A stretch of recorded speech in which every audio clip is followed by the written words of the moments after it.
Hello friends, कैसे हो? I hope आप अच्छे होंगे। तो जैसा कि आप देख पा रहे होंगे, आपको मालूम हो चुका होगा सीटेट की आंसर की बोर्ड के द्वारा अपलोड कर दी गई है। हम साइट पर जाके देख लेते हैं आपको कैसे चेक करनी है, साथ ही साथ आपका फाइनल रिजल्ट कब तक आएगा और अगला सीटेट कब तक होगा, इन सभी चीज़ों की जानकारी ले लेते हैं। जैसे पब्लिक नोट्स है, इसे आप डबल क्लिक करेंगे। वैसे मोस्टली मैंने ये डाउनलोड पहले ही कर रखा है, फिर भी देख लेते हैं। इसे डाउनलोड अगेन कर रहे हैं और इसे देख लेते हैं इसमें क्या बताया गया है। इसमें बताया गया है, जैसा आप देख पा रहे होंगे, कि आपकी जो परीक्षा 20 अगस्त को कंडक्ट करवाई गई थी और जितने भी कैंडिडेट ने ये पेपर दिया है तो उन्हें बताया गया है कि आप है 15 से लेकर 18 के मध्य में, और इस लिंक के थ्रू आप हैं यहाँ पे किसी क्वेश्चन को लेकर डाउट है तो आप ऑब्जेक्शन लगा सकते हैं और प्रत्येक क्वेश्चन को आपको 1000 रुपये देना होगा। अगर आपके पास NCERT या कोई रेफरेंस ऑथेंटिक बुक के थ्रू आप यहाँ पे ऑब्जेक्शन लगा सकते हैं, यानी कोई क्वेश्चन गलत है तो आप है उसे ऑब्जेक्शन लगाएंगे। तो अगर आपकी द्वारा जो भी प्रूफ दिया जा रहा है अगर वो सही है तो निश्चित तौर से जो आपके 1000 रुपये लगेंगे वो वापस आ जाएंगे। अगर आप गलत प्रूफ देंगे तो आपका आंसर है वो नहीं माना जाएगा और 90 पैसे वापस आएंगे। तो सोच समझ कर ही आप यहाँ पर ऑब्जेक्शन लगाना है, यही इस नोटिस के बारे में बताया गया है। नेक्स्ट देख लेते हैं कि किस प्रकार अपनी आंसर की हम चेक कर सकते हैं। यहाँ पे आपको सबमिट की चैलेंज पे ओके करना होगा। स्क्रॉल का यहाँ पे फिर दोबारा से भी यही सबमिट की चैलेंज पे आपको क्लिक करना होगा।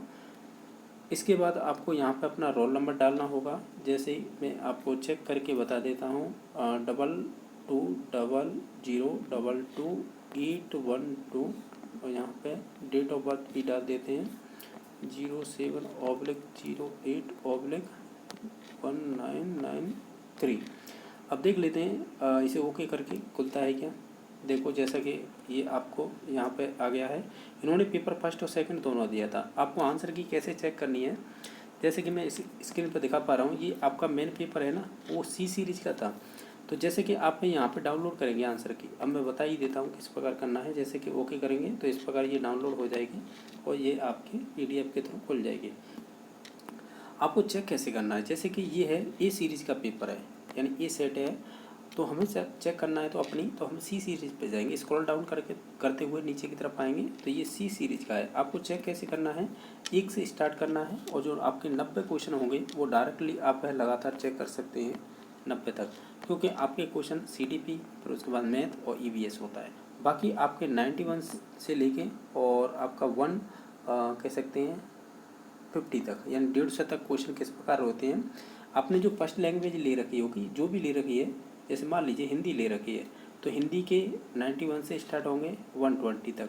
मान लीजिए आपने इंग्लिश ले रखी है सेकंड लैंग्वेज, तो आपके 121 से स्टार्ट होंगे 150 तक। एक बार मैं आपको चेक करके बता देता हूँ। इसे स्क्रॉल डाउन करके नीचे आओगे, जैसे मान लीजिएगा हमारे पास C सीरीज़ का क्वेश्चन पेपर था, और भी स्क्रॉल डाउन करके आएंगे तो C सीरीज़ पे हम यहाँ पे आ गए।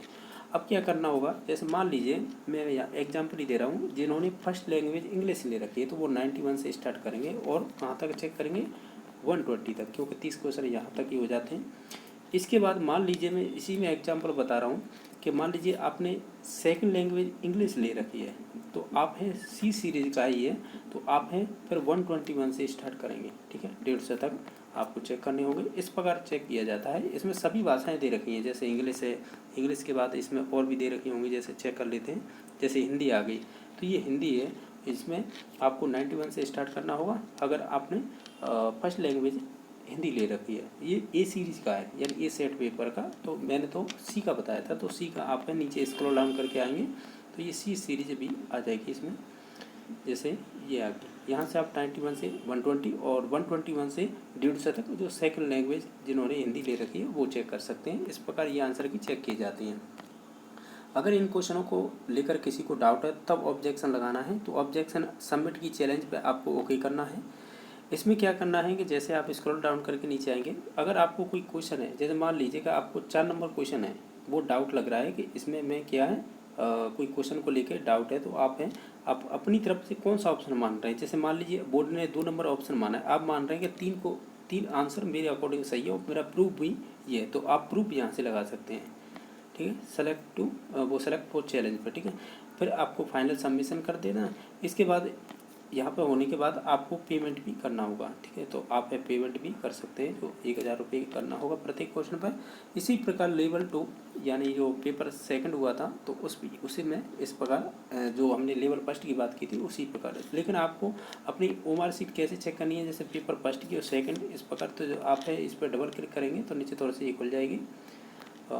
जैसे कि ये मैंने ऑलरेडी डाउनलोड कर रखी है, ये अगेन डाउनलोड हो रही है। इसे ओपन करेंगे तो आप इस प्रकार देख सकते हैं, इसमें सभी रोल नंबर वगैरह और जो भी पेपर सेट था वो सभी आ जाएंगे। इस प्रकार आप अपने आंसरों को मिला के, और जो आंसर इसमें होंगे ना वही एक्यूरेट जो आपके माने जाएंगे, और यानी आंसर की से, और वही फाइनल आपका रिजल्ट बन के आएगा। अगर एक आध क्वेश्चन पर किसी पर ऑब्जेक्शन लगता है तो वो सभी के लिए फ़ायदा होता है, उसमें पर्टिकुलर एक के लिए नहीं होता है। रही बात आपके नेक्स्ट कह सकते हैं इसका रिजल्ट आ सकता है, वो मान लीजिए आप हैं 28 या 29 सितंबर तक आपका रिजल्ट आ जाएगा।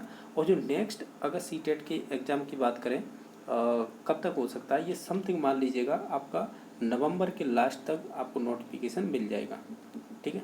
और इसके अलावा हम बात करें अगर किसी के जैसे जनरल में, एक सेकंड, जनरल में मान लीजिएगा आपके जैसे कि जनरल वालों को 150 में से 90 क्वेश्चन चाहिए होते हैं पास करने के लिए। अगर किसी के यहाँ पे 89 है, अगर उसे लगता है किसी क्वेश्चन को लेके डाउट है तो वो किसी जो भी रेफरेंस बुक हो या NCERT और कोई भी हो सकती है वो, उसके थ्रू चैलेंज कर सकते हैं। हो सकता है कि उसका 1 मार्क्स बढ़ जाए, ठीक है। वैसे मोस्टली होता नहीं है ऐसा, सीटेट के फिक्स आंसर होते हैं।